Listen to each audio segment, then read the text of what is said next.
رسول اللہ صلی اللہ علیہ وسلم فرمایا کرتے تھے بڑا بد نصیب آدمی ہے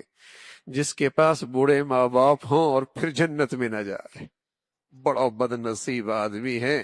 جس کے پاس بوڑھے ماں باپ ہوں اور پھر جنت میں نہ جائے۔ جنت کا راستہ آسان ہے، ارے کیا نفل، کیا تہجد، ہاں جو دولت ماں باپ کی خدمت میں اللہ نے رکھی ہے، کوئی نفلی عبادت اس کا مقابلہ نہیں کر سکتی۔ رسول اللہ صلی اللہ علیہ وسلم کا ارشاد ہے کہ جو شخص اپنے بوڑھے ماں باپ کو، اپنے ماں باپ کا اطاعت اور فرما بردار ہے، جو اولاد اپنے ماں باپ کی فرما بردار اور اطاعت شعار ہے اور پھر انہیں محبت کی نظر سے دیکھے، اللہ اللہ اسے ایک مقبول حج کا ثواب عطا فرماتے ہیں۔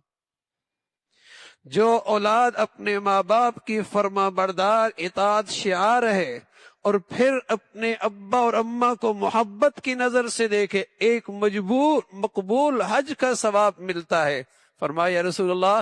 اگر کئی مرتبہ دیکھے تو رسول اللہ صلی اللہ علیہ وسلم نے فرمایا اللہ کے خزانے میں کیا کمی ہے، ہر بار اللہ مقبول حج کا ثواب عطا فرمائے۔ کون سی نفلی عبادت، کون سی ایسی نیکی جو ماں باپ کی خدمت سے بڑھ کر ہو